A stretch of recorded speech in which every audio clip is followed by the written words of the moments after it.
ataupun formasi formasi pusat atau enggak ada rekrutmen bersama BUMN ataupun yang lainnya. Semoga kita dilancarkan untuk mendapatkan pekerjaan demi masa depan kita, keluarga ataupun teman-teman yang lainnya. Amin.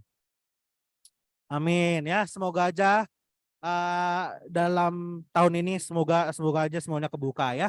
Langsung aja kita ke live kelasnya bersama Kak Putri Aulia, dipersilahkan.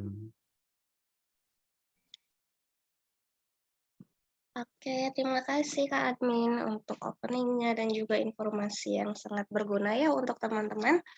Hai semuanya, gimana kabarnya? Masih semangatkah yang berpuasa? Udah ada rencana beli baju lebaran, mudik? Udah beli baju belum? Saya belum beli baju. Oke, yang lainnya gimana kabarnya teman-teman?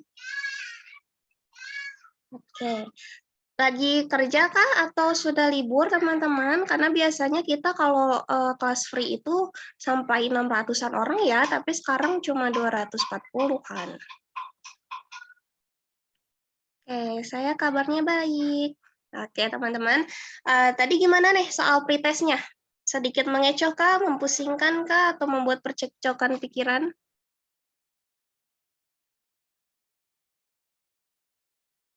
Tadi waktunya kecepatan. Nah, iya, soalnya disetting sama adminnya 30 detik, teman-teman. Soalnya panjang ya. Oke, nanti saya kasih waktu agak lama deh. Hari ini kita akan belajar soal materi campuran lagi seperti minggu lalu, karena kemarin sesuai request, banyak yang minta Kak belajarnya materi campuran aja supaya kita terbiasa gitu. Oke. Dan juga nanti untuk di sesi 2 kita akan belajar tentang sosial budaya dan anti radikalisme. Itu yang banyak di request ya teman-teman. Nah, sekarang untuk menghemat waktu, kita akan mulai ke soal yang baru. Kita nggak akan mulai ke pretest ya. Biasanya kan kita ada pembahasan, tapi karena sekarang waktunya terbatas, kita akan ke soal yang baru aja. Nah, seperti yang bisa dilihat teman-teman, bentar ya, belum di-share, lupa.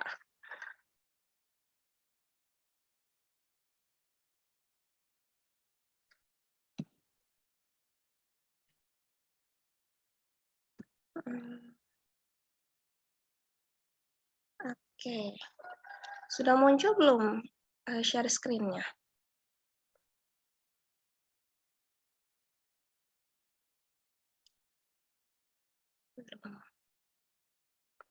Oke, sudah ya teman-teman.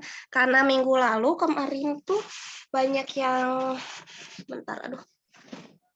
Banyak yang ini Kak, gimana dong cara cepat jawabnya, soalnya campuran gitu. Nah, saya nggak bikin secara terperinci, tetapi karena saya waktunya terbatas nih teman-teman, jadi kita kasih kisi-kisinya aja ya. Oke, kita akan mulai ke materi yang gimana sih cara cepat untuk jawab soal yang materi campuran ini. Oke, seperti yang bisa teman-teman lihat di sini, kita punya cara mencari kisi-kisi jawaban yang tepat. Supaya kita bisa menghemat waktu, teman-teman bisa baca sendiri di sini ya, ataupun bisa didokumentasikan supaya kita bisa belajar di rumah. Nah, teman-teman, supaya kalian mudah jawabnya, nanti mungkin ketika kalian sedang baca soal, bisa dilihat lagi nih kisi-kisinya, mana jawaban yang tepat. Oke, supaya kalian bisa tetap cari tahu tentang kisi-kisinya, tolong di-screenshot ya, lalu kita akan mulai ke soal yang berikutnya. Oke, kita ke soal baru. Nanti jangan ada yang ini ya, Kak, balik lagi dong ke kisi-kisinya gitu. Saya udah kasih waktu ya, teman-teman. Jawabannya yang paling idealis, ya bisa jadi idealis dan memang tidak sesuai dengan fakta kehidupan kita ya, tidak sesuai dengan kondisi kita, tapi usahakan mencari jawaban yang memang kita memposisikan diri dalam soal tersebut, yang paling malaikat. Oke, siap-siap teman-teman. Kita akan beri waktu 30-40 detik untuk menjawab ya.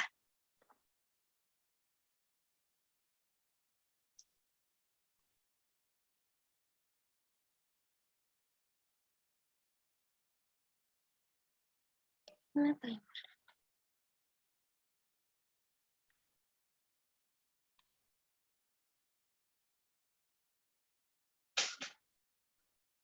Nanti kalau pollingnya menghalangi, tolong disingkirkan saja.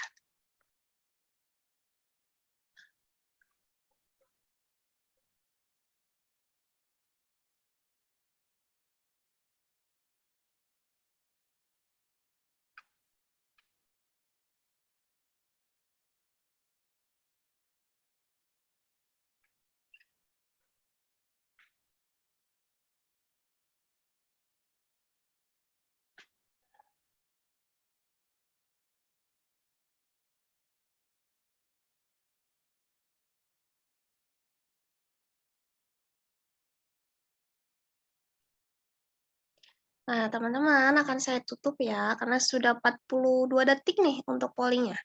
1, 2, 3. Oke, sepertinya kalian masih fokus ya, nggak terganggu dengan rasa lapar dan haus. Yang banyak dipilih di sini opsi yang A. Oke, apakah opsi A ini tepat sebagai jawabannya? Kita lihat ya.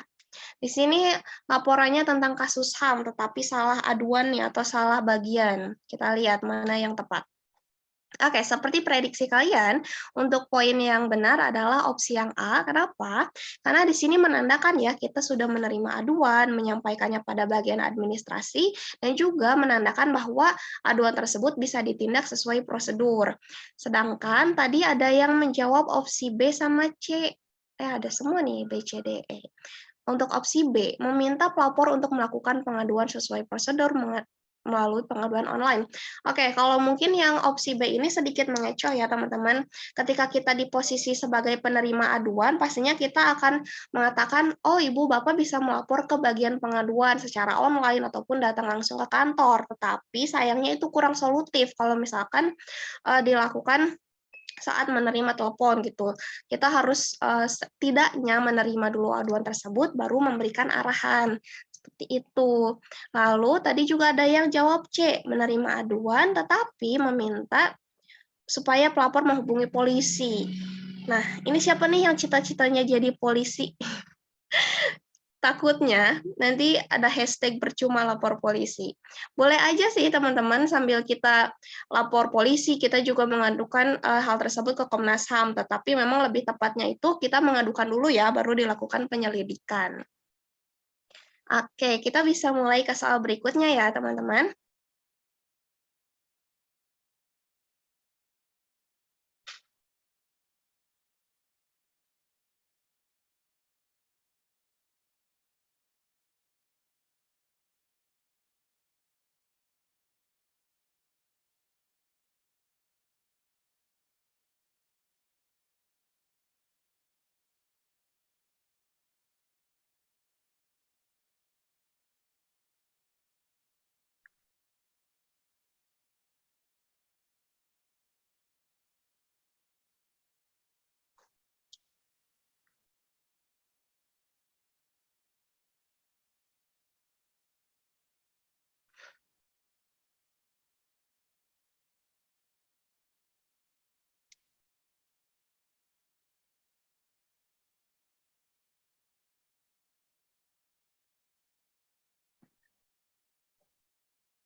Saya tutup ya dalam hitungan 1, 2, 3.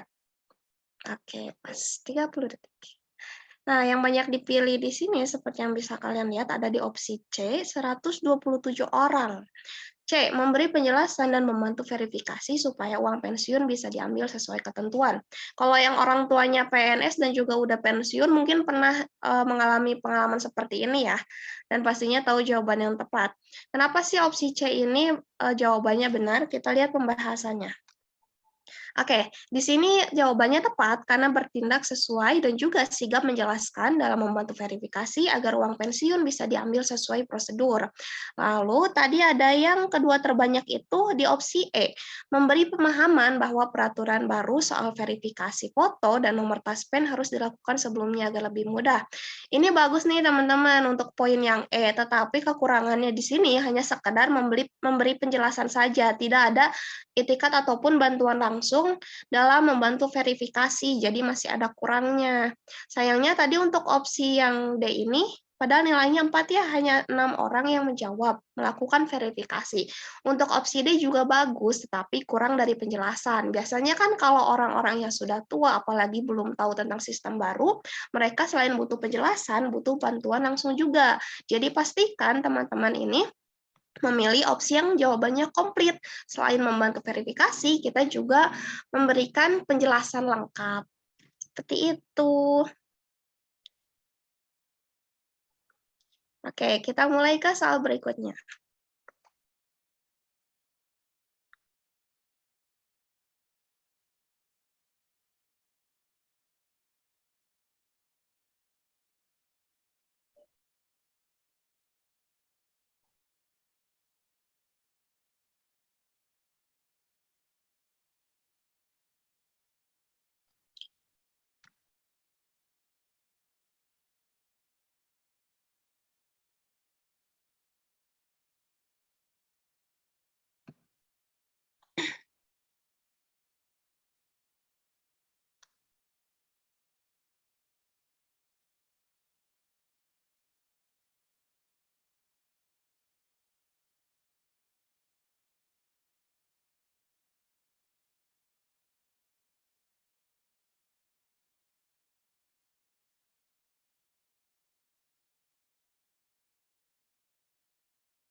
Oke, teman-teman, waktunya hampir habis.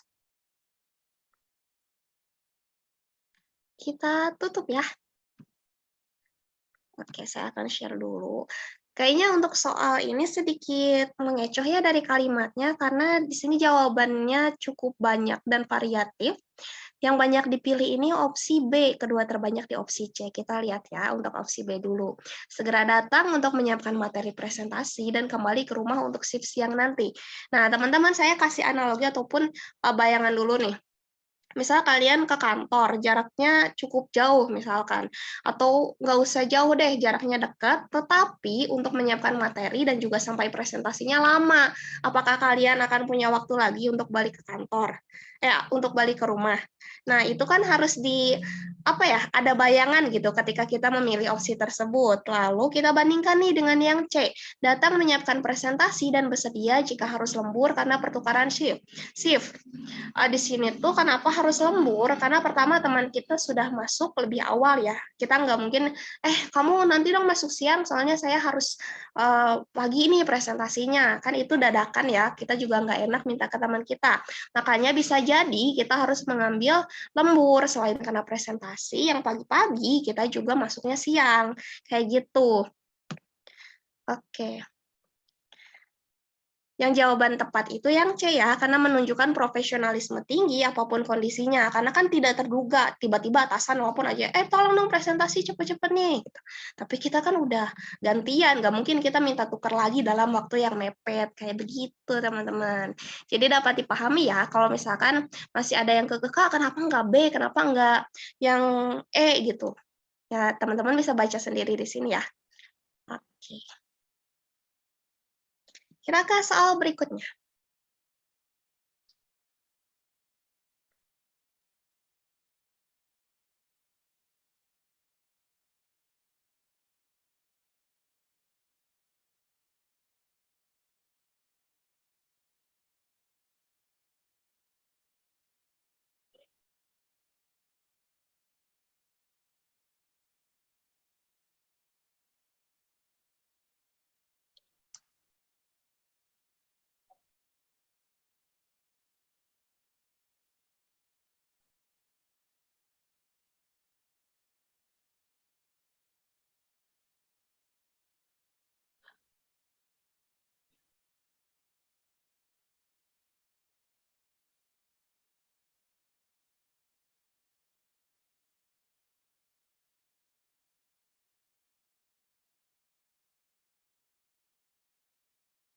Oke, waktunya hampir habis. 1, 2, 3.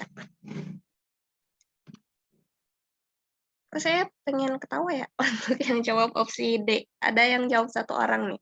Memberikan dirinya waktu sampai liburan selesai dan dipanggil atasan langsung agar sadar diri. Pastinya kalau kita di posisi seperti ini, kita bakal memilih opsi D ya. Ah, puas-puasin aja orang dirinya yang salah, ngapain kita bantuin atau ngasih tahu gitu. Oke, tetapi yang perlu diperhatikan ini jangan sampai kalian menuruti ego sendiri gitu. Apalagi soalnya seperti ini. Sekali lagi teman-teman posisikan kalian bagaimana jika ada dalam kondisi seperti ini. Kita lihat ya, yang paling banyak dipilih ini ada di opsi yang C. Memberitahunya sebisa mungkin dan menyerahkan sisanya pada yang bersangkutan untuk tetap mengerjakan proposal atau tidak. Untuk opsi C ini jawabannya sudah tepat. Kenapa? Bisa dilihat alasannya di sini teman-teman, karena setidaknya menyampaikan teguran dan informasi soal proposal yang mangkrak dan selebihnya itu urusan dia mau dikerjakan atau tidak ya udah terserah. Yang penting kita sebagai teman yang tahu informasi tersebut menyampaikan kepada rekan kita. Lalu yang kedua terbanyak dipilih ada di opsi yang E. Tetap fokus pada pekerjaan saya dan akan memberitahunya perihal ini begitu ya tiba di kantor. Untuk opsi yang E juga sebetulnya bisa menjadi alternatif nih, kita tetap fokus pada pekerjaan kita dan, istilahnya kita nggak mau ambil pusing, tetapi sayangnya kekurangan di sini adalah, ada kesan acuh tak acuh karena memberitahunya saat di kantor dan bisa saja ini kita tuh telat ngasih tahu gitu, padahal atasan udah menegur dan juga proposalnya sudah mangkrak gitu. Jadi untuk opsi yang tepat itu ada di opsi yang C ya teman-teman. Untuk opsi B juga sebetulnya masih bagus dan juga tadi ada setengahnya yang menjawab opsi B. Kita ke soal tentang apa ini? Masih jejaring kerja.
Saya akhiri ya teman-teman pollingnya. Kita lihat dulu. Yang paling banyak dipilih seperti yang bisa ditampilkan ada di opsi E, 89 orang yang jawab. Mendiskusikan ini dengan keduanya agar memilih dengan objektif. Kalau misalkan kita di posisi seperti ini, pasti kita diskusi dulu ya sama pasangan kita. Mana sih baiknya? Mungkin ada yang lebih memilih ya udah sih suami aja gitu yang kerja karena kan kewajiban untuk mencari nafkah gitu. Tetapi saya sangat apresiasi ini di sini teman-teman yang menjawab opsi A hanya 4 orang berarti tidak terkecoh dan juga tidak terjebak di kalimat yang relatif gitu di masyarakat. Karena kan mencari nafkah itu biasanya termasuk gender ya, sekalipun dijelaskan dalam agama. Nah, di sini kita jawaban yang tepatnya adalah opsi E, seperti yang banyak dipilih teman-teman. Kenapa? Karena sebagai atasan, kita memilih jalan yang tepat supaya tetap objektif dan juga sama-sama bisa diterima keduanya secara profesional dan sesuai aturan. Lalu untuk tadi yang kedua terbanyak ada di opsi yang C, meminta meminta mereka mendiskusikannya bersama sebagai calon pasangan. Pastinya mereka sudah mendiskusikannya dong, tetapi apa sih peran atasan di sini? Kita kan harus terlibat langsung. Untuk opsi C ini kurang tepat karena hanya menyerahkan keputusan pada mereka, padahal sebagai atasan, Anda juga memiliki kewajiban dan hak untuk andil dalam menentukan keputusan ini, apalagi sudah dijelaskan dan tertulis dalam aturan. Kita lanjut ke soal berikutnya ya, teman-teman.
Saya tutup dalam hitungan 1, 2, 3.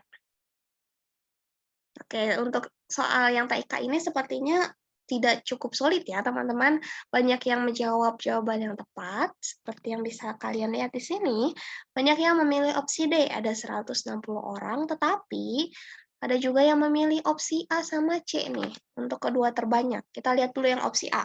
Mendukung keputusannya membuat konten agar warganet melihat sisi baik konten sosial media.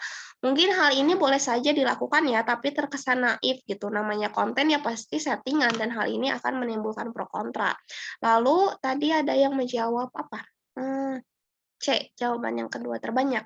Memberitahunya untuk membuat konten tanpa memperlihatkan wajah mereka agar warganet bisa melihat nilai apa, lewat suara. Oke, untuk yang ini juga sebetulnya kita banyak ya melihat di Instagram ataupun TikTok gitu. Tetapi untuk opsi B ini, untuk opsi C ini nilainya tidak lebih baik dari yang D karena bisa jadi solusi bagus, tetapi tetap harus dilakukan dengan hati-hati gitu. Takutnya orang tersebut merasa tersinggung atau apa dengan konten yang kita lakukan. Lalu kenapa sih opsi yang D ini betul? Karena kita bertindak proaktif menyarankan untuk memilih konten sesuai demi orang yang terlibat di dalamnya. Bisa jadi kan kita minta izin dulu gitu. Tetapi untuk opsi C ini kurangnya dalam kehati-hatian seperti itu, teman-teman. Oke, dapat dilihat ya penjelasannya. Kita ke soal berikutnya karena waktu kita sedikit lagi untuk sesi 1.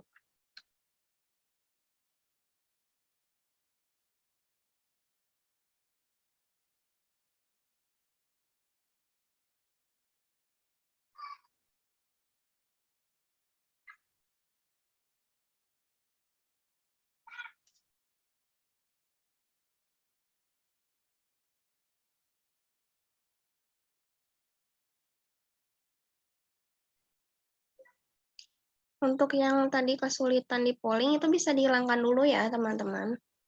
Jadi pollingnya itu nggak selalu muncul tiap saat.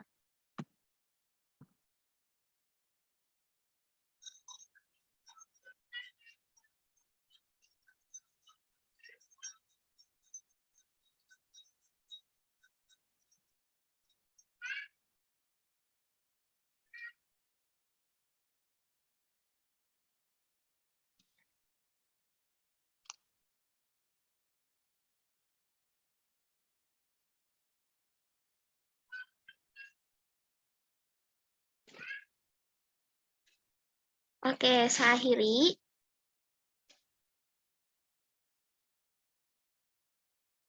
Ini masih ada yang menjawab opsi yang A nih. Kalau teman-teman tahu kehidupan orang-orang Bali, pastinya tidak akan memilih opsi yang A ya, sekalipun kita membagikannya di luar kampung. Atau mungkin yang memilih opsi A ini nggak memperhatikan kisi-kisi yang di awal ya. Kenapa? Kita lihat dulu nih. Apakah opsi A ini bisa dijadikan jawaban? Sayangnya poinnya hanya 2 teman-teman, karena tetap saja kurang toleran dan hal ini bisa menyinggung warga penganut Hindu di kampung. Padahal walaupun kita membagikannya di luar kampung, tetapi ya mayoritas di Bali itu umat Hindu yang mereka sangat-sangat, mensucikan sapi gitu. Lalu syukurnya teman-teman di sini banyak yang menjawab opsi C, akan berkurban domba atau ternak lain. Kenapa opsi C ini merupakan pilihan yang paling tepat? Karena selain kita berpikir kritis, kita juga memiliki rasa toleransi dan tenggang rasa yang tinggi terhadap penganut agama lain. Apapun pilihannya, asal dengan baik, sehingga kita tidak hanya memaksakan kehendak kita, oh saya mah pengen sapi, terserah sih kepercayaan saya dengan orang Hindu itu bagaimana, yang penting saya pengen sapi gitu. Nah, nggak bisa gitu ya, kita harus hidup di mana bumi dipijak, di situ langit dijunjung. Itu yang perlu diperhatikan teman-teman. Oke, kita bisa ke soal berikutnya ya.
Oke, teman-teman, saya tutup dalam hitungan 1, 2, 3.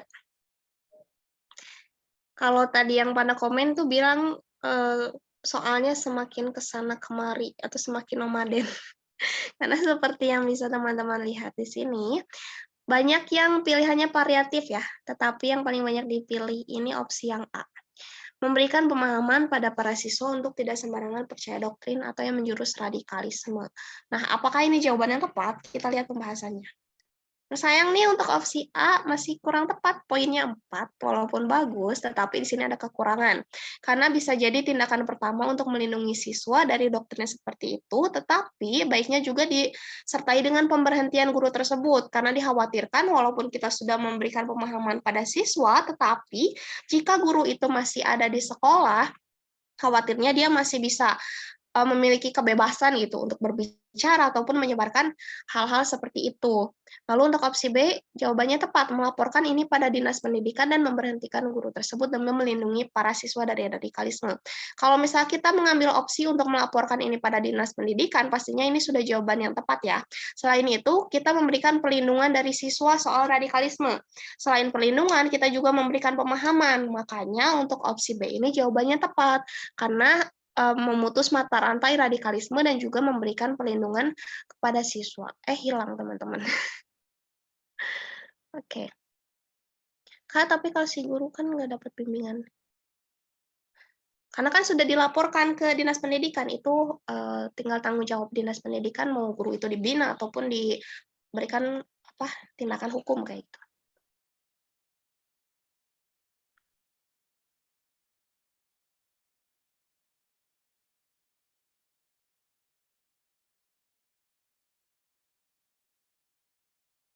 Oke, kita mulai pollingnya ya.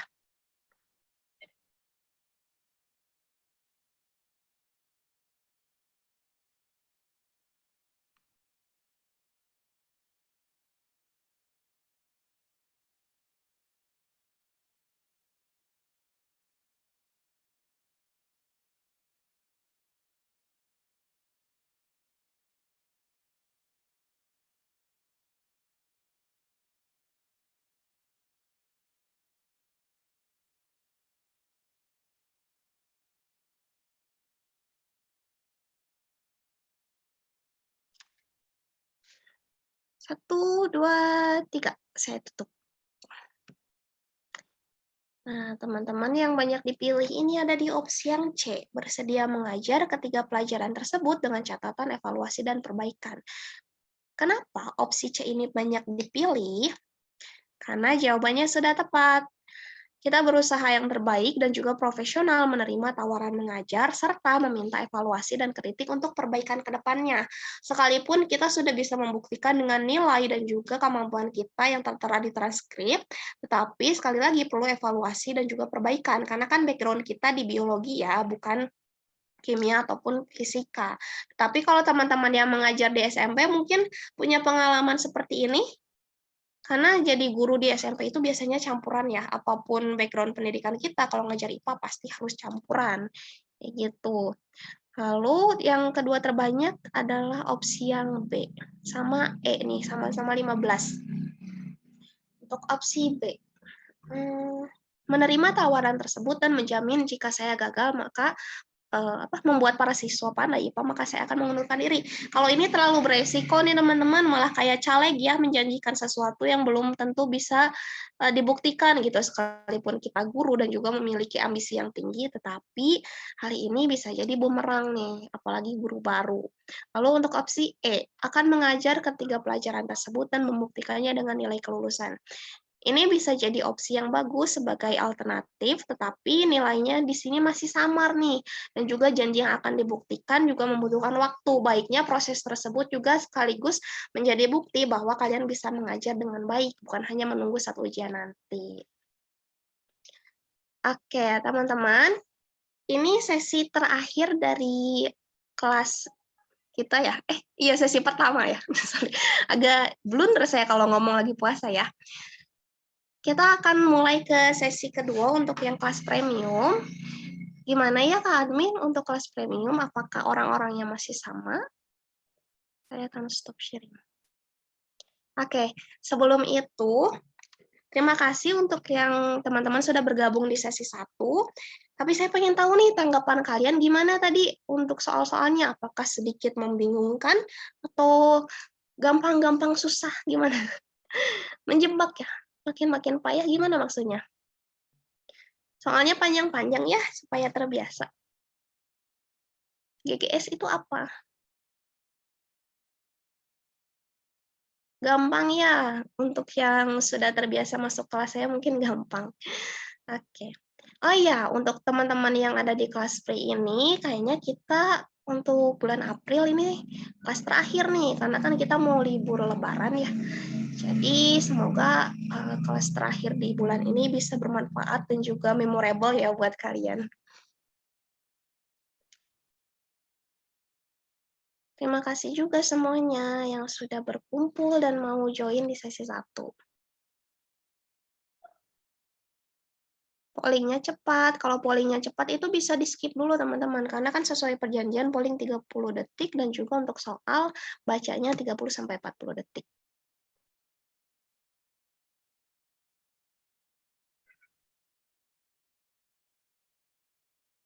Soalnya udah habis untuk sesi 1, kita akan mulai ke sesi yang kedua, tapi hanya untuk kelas premium. Oke.